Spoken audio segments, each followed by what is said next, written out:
Hi, everyone. This week's reading is Mrs. Rumphius, and it is written by, and the pictures are done by Barbara Cooney. One of my favorite stories about one of my favorite flowers.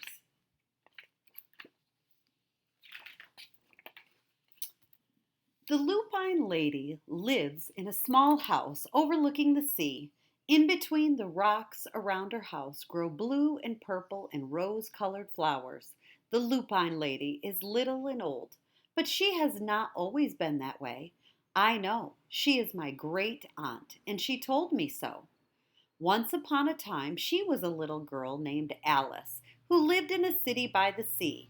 From the front stoop, she could see the wharfs and the bristling masts of tall ships. Many years ago, her grandfather had come to America on a large sailing ship. And there she is. Now he worked in the shop at the bottom of the house, making figureheads for the prows of ships and carving Indians out of wood to put in the front of cigar stores. For Alice's grandfather was an artist. He painted pictures, too, of sailing ships and places across the sea. When he was very busy, Alice helped him put in the skies. And there she is, helping her grandfather. In the evening, Alice sat on her grandfather's knee and listened to his stories of faraway places. When he had finished, Alice would say, "When I grow up, I too will go to faraway places. And when I grow old, I too will live beside the sea." "That is all very well, little Alice," said her grandfather, "but there is a third thing you must do." "What is that?" asked Alice. "You must do something to make the world more beautiful," said her grandfather.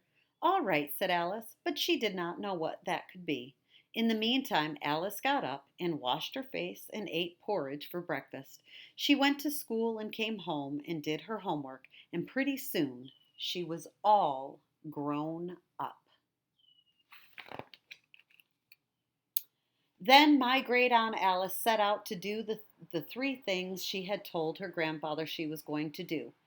She left home and went to live in another city far from the sea and the salt air. There she worked in a library, dusting books and keeping them from getting mixed up, and helping people find the ones they wanted. Some of the books told her about faraway places. People called her Miss Rumphius now.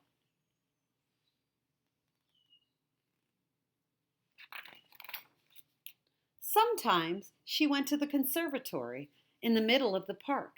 When she stepped inside on a wintry day, the warm, moist air wrapped itself around her, and the sweet smell of jasmine filled her nose.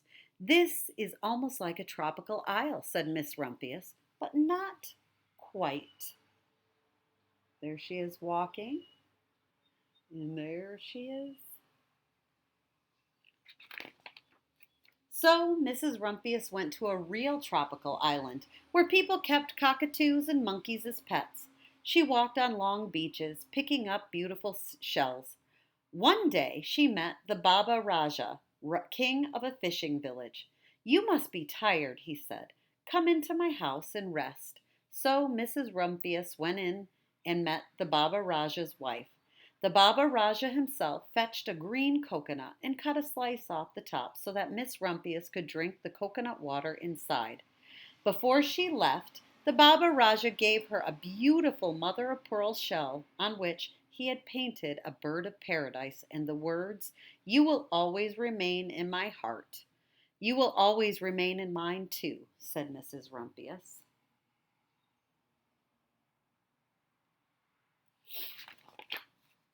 My great aunt Alice Rumphius climbed tall mountains where the snow never melted. She went through jungles and across the deserts. She saw lions playing and kangaroos jumping, and everywhere she made friends she would never forget. Finally, she came to the land of the lotus eaters, and there, getting off a camel, she hurt her back. "What a foolish thing to do," said Miss Rumphius. "Well, I have certainly seen faraway places. Maybe it is time to find my place by the sea." And it was, and she did. Here she is climbing the mountain.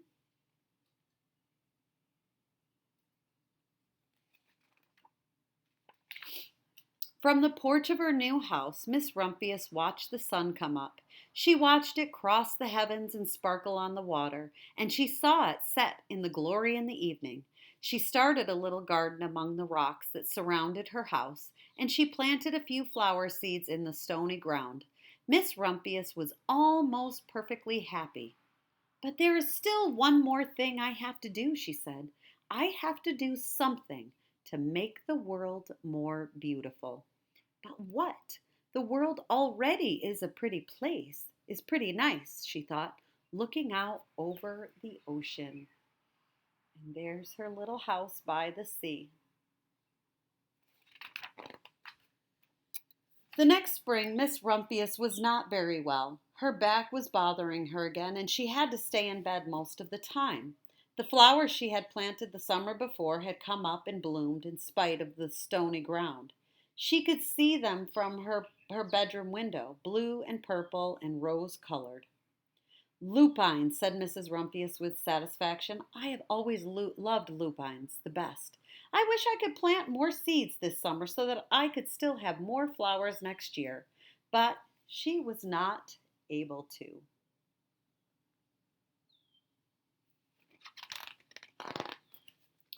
After a hard winter, spring came. Miss Rumphius was feeling much better. Now she could take walks again. One afternoon she started to go up and over the hill, where she had not been in a long time. "I don't believe my eyes," she cried when she got to the top, for there on the other side of the hill was a large patch of blue and purple and rose-colored lupines. "It was the wind," she said as she knelt in delight. "It was the wind that brought the seeds from my garden here, and the birds must have helped." Then Miss Rumphius had a wonderful idea. There she is looking at her lupines. See her little kitty cat? I wonder what her idea is.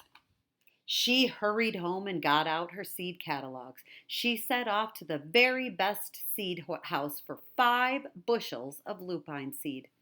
All that summer, Miss Rumphius, her pockets full of seeds, wandered over fields and headlands, sowing lupines. She scattered seeds along the highways and down the country lanes. She flung handfuls of them around the schoolhouse and back of the church. She tossed them into hollows and along the stone walls. Her back didn't hurt her any more at all. Now some people called her that crazy old lady.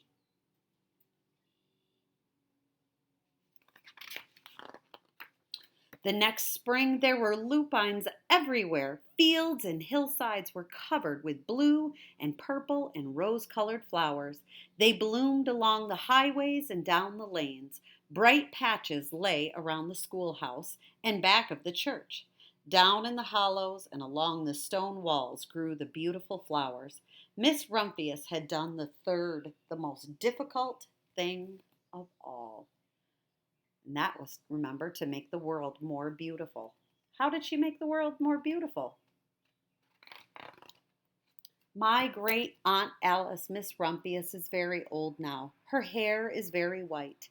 Every year there are more and more lupines. Now they call her the Lupine Lady.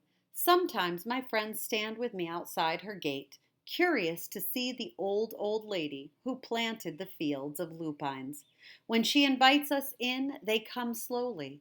They think she is the oldest woman in the world. Often, she tells us stories of faraway places. When I grow up, I tell her I too will go to faraway places and come home to live by the sea. That is all very well, my little Alice, says my aunt, but there is a third thing you must do. What is that, I ask? You must do something to make the world more beautiful. All right, I say.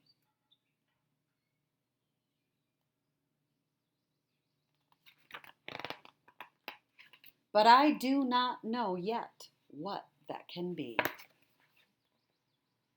And what will you do to make the world more beautiful, like Miss Rumphius?